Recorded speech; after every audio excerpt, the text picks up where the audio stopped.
Hello students, आपका chapter 2 के last lecture में स्वागत है। इस लेक्चर में हम एपोमिक्सिस और पॉलीएम्ब्रियोनी पढ़ेंगे। यदि वीडियो पसंद आए तो वीडियो को लाइक कर दीजिए और चैनल को सब्सक्राइब कर दीजिए। तो चलिए शुरू करते हैं। वैसे तो सीड फर्टिलाइजेशन से बनती है।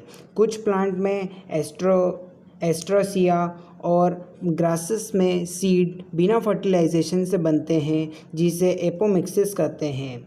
यह एक एसेक्सुअल रिप्रोडक्शन की तरह काम करती है। कुछ स्पीशीज़ में जो डिप्लॉयड एग सेल्स रहती है वह बिना मियोसिस के बन जाती है, जिससे एम्ब्रियो बिना फर्टिलाइजेशन के डेवलप हो जाता है। सिट्रस और मैंगो में न्यूक्लियर सेल रहती है। वह एम्ब्रियो सेक को सराउंड करके रखती है। वह डिवाइड होने लगती है, यानी न्यूक्लियस की सेल्स में उनमें डिवीज़न होने लगता है, जिससे वह एम्ब्रियो सेक के अंदर चली जाती है और एम्ब्रियोज में डेवलप्ड हो जाती है। कुछ स्पीशीज़ में एक ओव्यूल में एक से ज़्यादा एम्ब्रियो पाए जाते हैं, यानी एक सीड में एक से ज़्यादा एम्ब्रियो का होना पॉलीएम्ब्रियो कहलाता है। जो हाइब्रिड वेराइटीज़ है उन्हें प्रोडक्टिविटी बहुत ज़्यादा बढ़ाया जाता है। हाइब्रिड सीड के साथ एक प्रॉब्लम है, उन्हें हर साल बनाना होता है। इसके साथ एक प्रॉब्लम है, जो हाइब्रिड प्लांट है उसके सीड को बना दिया जाए तो जो प्रोजेनी बनेगी वह एक दूसरे से अलग हो जाएगी। वह हाइब्रिड कैरेक्टर मेंटेन नहीं कर पाएगी।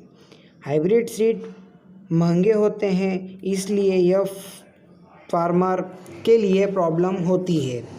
यदि इस हाइब्रिड को हम एपोमिक्सिस से बनाएं तो बिना फर्टिलाइजेशन के बनाया जाए तो कैरेक्टर अलग अलग नहीं होंगे। इससे हाइब्रिड प्रोजेनी हर साल नहीं बनाना होगी। जो एपोमिक्सिस सीड्स बनेंगे उससे फार्मर सालों साल उसी हाइब्रिड सीड का यूज़ करते रहेंगे, उससे हर साल ख़रीदना नहीं पड़ेगा। एपोमिक्सिस सीड्स इम्पोर्टेंट होती है। लेबोरेटरी में बनाने की प्रोसेस चल रही है, जिससे जो जेनेटिक मैकेनिज़्म है उसे एपोमिक्सिस का समझा जा सके। यहाँ पर हमारा लेक्चर और चैप्टर दोनों समाप्त होते हैं। यदि वीडियो पसंद आया हो तो वीडियो को लाइक कर दीजिए और चैनल को सब्सक्राइब कर दीजिए।